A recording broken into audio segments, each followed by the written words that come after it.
मागच्या काळामध्ये पहलगामवर जो अतिरेकी हल्ला झाला होता आणि आपले निष्पाप लोक तिथे बळी गेले होते, त्यानंतर मोदी साहेबांच्या भक्कम नेतृत्वाखाली आपल्या जवानांनी ऑपरेशन सिंदूर राबवून अतिरेक्यांच्या सर्व तळांना उद्ध्वस्त करून ते जे वीर जवानांनी आपलं शौर्य गाजवलं होतं आणि जी प्रत्येक भारतीयाच्या मनात, हिंदुस्थानीच्या मनात एक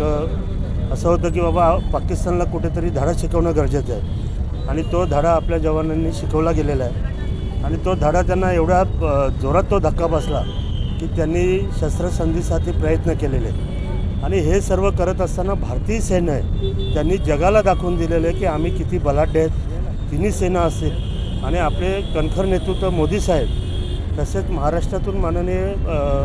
उपमुख्यमंत्री एकनाथजी शिंदे साहेब, खासदार श्रीकांतजी शिंदे साहेब हे सुद्धा हल्ला झाला त्यावेळेस तिकडे गेले होते